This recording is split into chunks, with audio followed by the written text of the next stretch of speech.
Hi guys, my name is Megan. I've never talked about this on my channel, and I go to therapy for this and counseling, and I cannot bring myself to talk to my counselor or therapist about this. And you know, I've talked to her about, you know, the fact that I do YouTube. So she has told me that if I feel more comfortable talking to a camera, to put it on camera and put it out there, advocate for myself and advocate for others that are either currently going through this or have went through this. I'm going to try to film this all in one setting, but I do have two children, one who will be 2 in just a few days and one who is 6 months old. So I'm going to try to film this all in one setting. Also, this is very, very hard for me.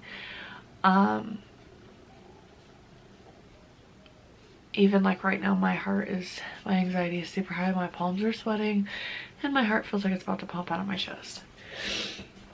And it also doesn't help that I'm sitting here drinking an iced coffee. So, alright. A little background. My mom married my brother's dad when I was 2 years old.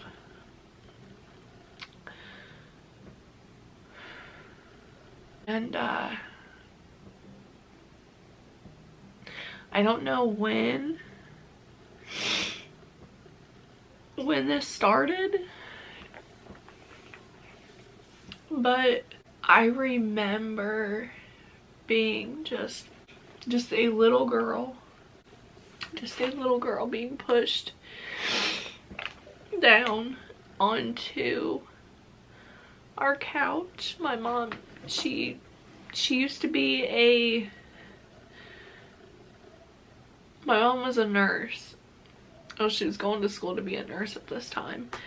And she also worked a full-time job. My brother's dad, he stayed home with me and my brother. My brother was probably, I'd say probably 6 months old, same age as my daughter. And I would say no older than 4 at this time. But I remember being pushed down on the couch, and he would, like, you know, wrestle me is what he made it look like at first.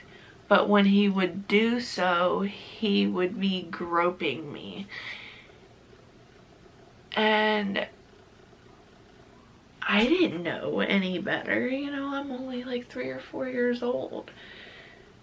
But looking back on those memories now, I know what was happening. And it was like, I almost feel that he was like testing just to see if I would say anything, maybe. I don't know. Then I remember it started like with him giving me baths. And when he would, like, my son is 2 years old and he washes his own body. Yeah, I go over just to make sure that he got himself really good, like his body under his armpits, all that. But I'm gonna say I was probably 4 or 5 at this point, and he would, like, you don't stick your fingers in a child that you're giving a bath to. And then he would grab me by the arm and say, if you say anything, I will kill your mom. I will kill your mom. And this man used to beat the living shit out of my mom. I remember when I was about 7, I literally, 2 days before Christmas, He threw my mom, body slammed my mom through our glass coffee table, picked her up by the throat, and threw her through our sliding glass doors, and took off with my brother and left state. This man was crazy, and he didn't care. He didn't care if my mom lived. He didn't care if I lived. And you know, I remember crying to him and asking, like, you know, like, why are you doing this? And he would literally tell me it was because I was not his kid. Because he hated me because I reminded him of my dad. I don't know how you, I don't know. I don't know. You know, I remember being a little bit older than that and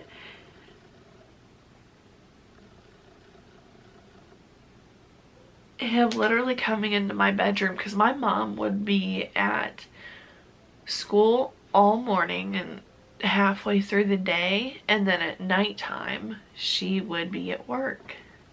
So he would come in my room in the middle of the night and he would take my pants. I specifically remember this, waking up one time and I could feel something, but I wasn't quite sure what it was. You know, you're coming in and out of sleep, and it was like, it was him taking my pants off and doing things down there. And I couldn't have been no more than 6 or 7 years old.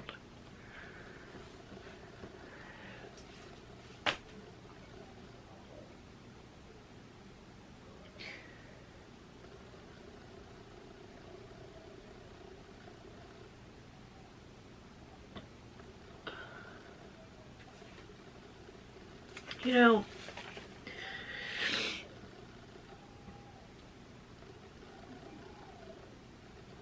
and he would always, every single time, make sure to tell me, like, if you say anything, I will kill your mom, I will kill your grandma, and I will kill you, and I will leave with Chad, which was my brother.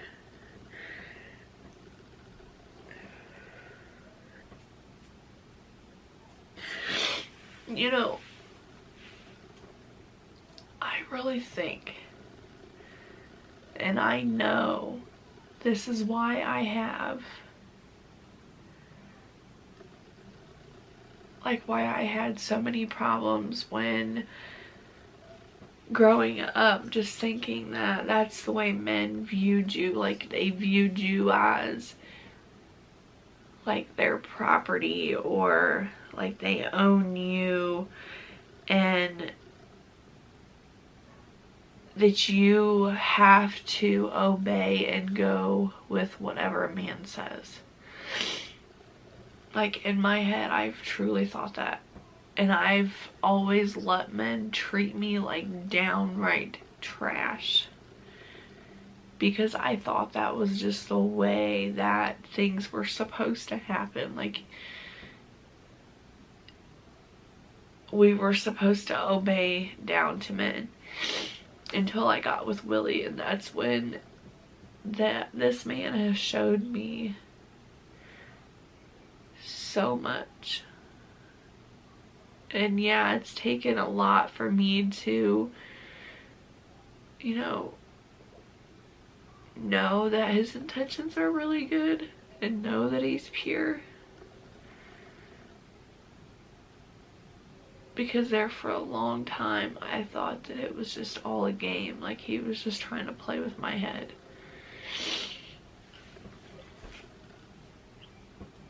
You know, when I was going through my addiction struggles and I was out there prostituting, it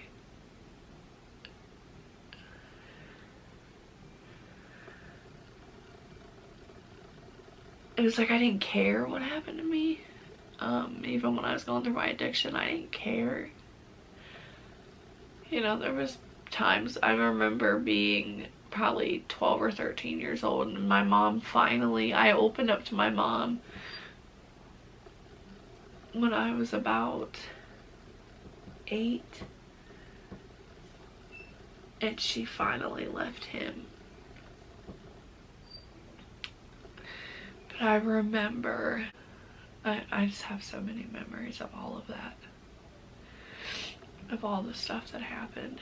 But I remember being, I don't know, 11, 12, 13, somewhere around in there. And I went to the psych ward because I wanted to end my life. I didn't want to be here no more. You know, every night, every single night up until probably 2 years ago, I would wake up screaming, no, no, no, please stop. And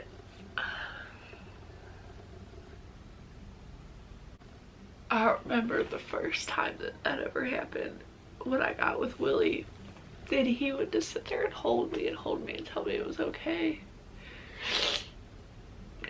And, you know, I still have never been able to fully cope and deal with that. This is why I'm reaching out.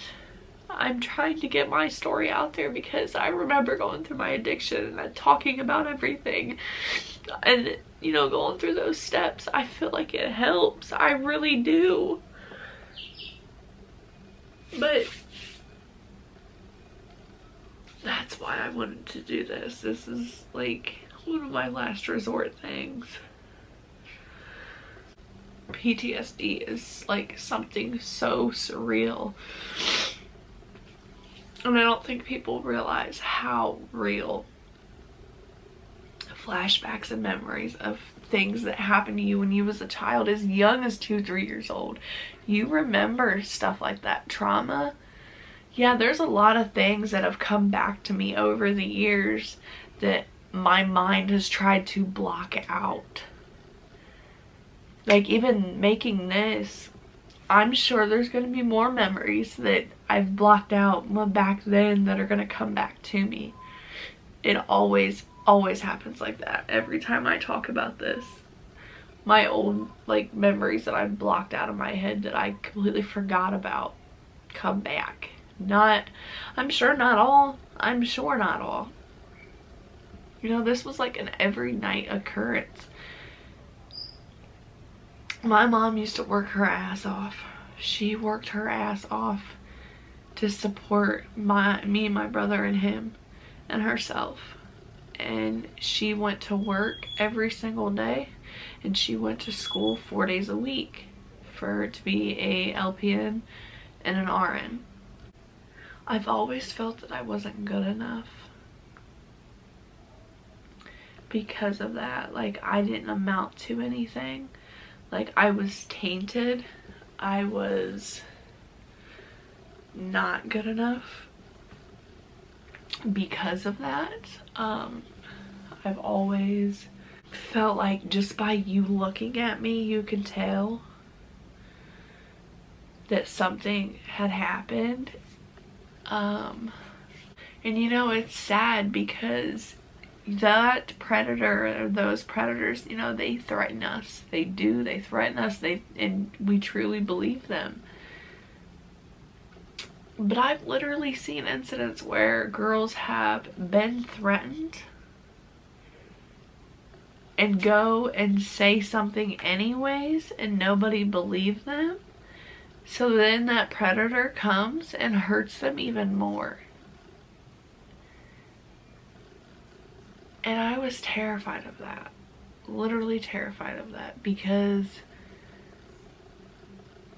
I didn't want to see anything happen to my mom. I didn't want to lose my brother. I didn't want to lose my grandmother. So I just kept the peace and just stayed quiet. And, you know, I remember not only was there sexual abuse, there was physical abuse, mental abuse, emotional abuse. You know, watching your mom get the shit beat out of her all the time for years and years and years. Being molested raped for years and years and years, it does a lot to you. And I used so many things to try and block that stuff out for so long. And you know, having my kids helps a lot now,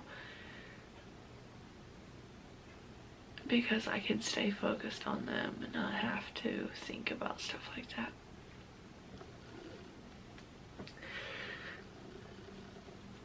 But if you watching this are somebody that's ever went through that, or who is currently going through that, and you just want somebody to talk to, I am here. I will leave my email, I will leave my TikTok, I will leave my Instagram down below, and all you have to do is just message me on one of those. You are more than likely to get a hold of me on Instagram than you are any of the rest of them. Just because I'm more up to date and quicker to read my messages on Instagram than I am on anything else.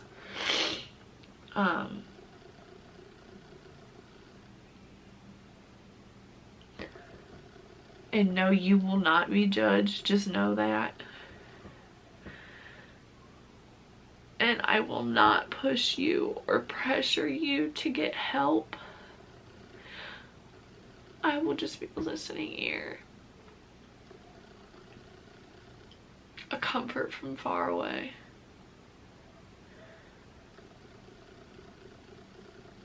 And I wish I had that when I was that age. You know, I couldn't even write in a journal. I wasn't allowed. He would have never let me do that. Even if I snuck something like that. Like, this man went through my room because he was afraid of something like that, of somebody finding something like that. And you know, he never got charged, ever. He denied every single last bit of it. And because when we went to the hospital and when we went and got help, and there was no actual physical proof at that moment, so there was nothing they could do. Nothing.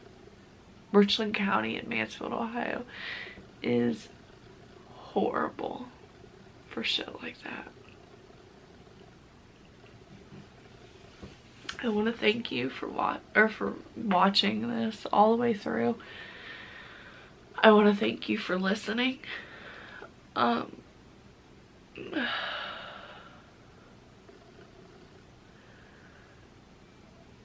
hoping that it helped. Right now my anxiety is up just so high. I don't know if it helped. I know it's gonna bring out more memories. I'm sure of that. It always does. But please just know, if you need anything, I'm here. I'm a listening ear. I'm a comfort from far away. I've been where you are for a long, long time. I went through stuff like that. I love you guys. Thank you so much for watching. I'm gonna go ahead and get off here now. I can't stand sick ass people. Sick ass men. How do you even get aroused by a little girl or a little boy? How do you do that? Thank you for watching this. I love you guys. And please make sure that you stay safe. Stay safe. Stay safe.